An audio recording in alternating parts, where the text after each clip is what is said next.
Hi, I'm Sandra Rogers, and I have written a book called Inviting the Queen, an emerging archetype for women at midlife. I'd like to tell you how I came to write the book. It actually began with my years at Pacifica. I attended Pacifica in the early 90s when we were back on the other campus, and I wrote my master's thesis on the crone because I was very interested in working with women at midlife. And under the paradigm of the triple goddess, it's maid, mother, and crone.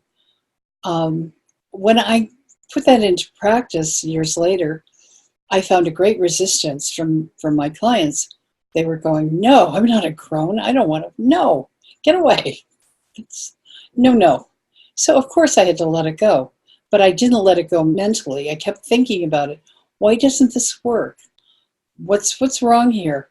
And it took another 20 years before one day when I was sitting around with not much to do, and that doesn't happen often, that I actually got a momentary flash of inspiration.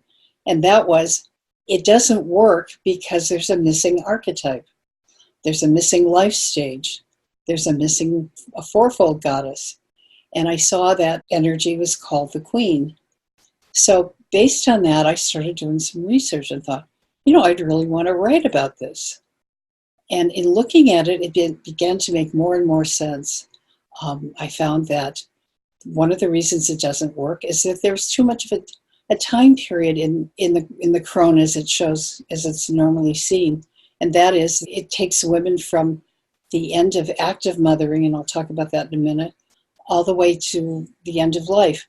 Well, for most women today, that can be 30, 40 years. That's way too much time for one life stage. We live very differently from the beginning to the end. You can't lump it all together. So the queen made a lot of sense. In fact, statistically, I found that we live about 30 years longer than our foremothers did at the turn of the 20th century. And we're better educated, and we're healthier, so we can do more. So we're not ready to go sit in a rocking chair and be the crone. Now, I did find that the queen, as I began to explore her, has many of the qualities of the crone. They actually kind of blend. No life stage ends abruptly and a new one starts. They kind of morph one into the other. And that seemed to be true for the mother into the queen into the crone. So I continued my research to see how the queen who she might be and how she might operate in the world. And I began to see that this could be a real guidebook for women at this time. Many of us reach the pretty close to the end of the mother archetype or the mother life stage, which I define as doing, and I think this is a general consensus, that the mother is whatever. She may raise children, she may have biological children and raise them, but she might also be birthing and nurturing a business, an academic career, anything that she considers her life's work. But at some point in her life, that begins to fade. Her children are gone. They're off in college. They're married and have children of their own. She retires. And now who is she? She's still vital. She's still active. So that's where the queen comes in. The queen is still vital. She's still active. And she can do things at a higher level than the mother. She's got the experience. She has the energy. She has the time.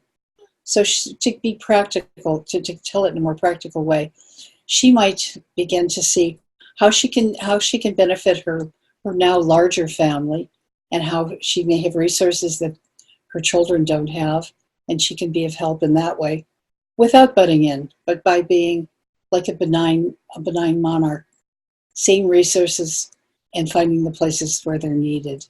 And you can go on and on with that idea. So in the book, the book is set up in two parts.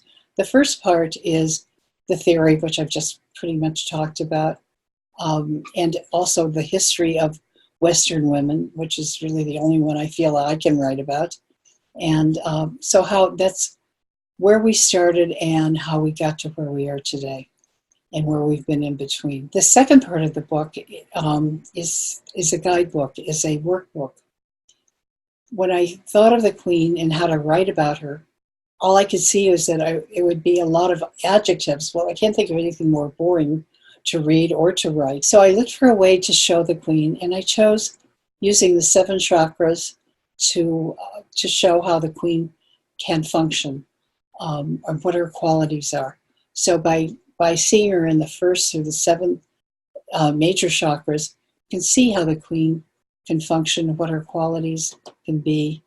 And that takes up the second half of the book. Since it's a workbook, I used some Jungian techniques like active imagination and explained them. I explained concepts like holding the tension of opposites. Throughout the second part of the book, I used many anecdotes to illustrate how this happens. So I've given you a brief look into inviting the Queen. I hope it will be something of interest to you and that you will read it. And I'm very much looking forward to being part of the Author Spotlight at Pacifica next month. And I hope any of you viewing this will say hi. I'd love to meet you. Thank you.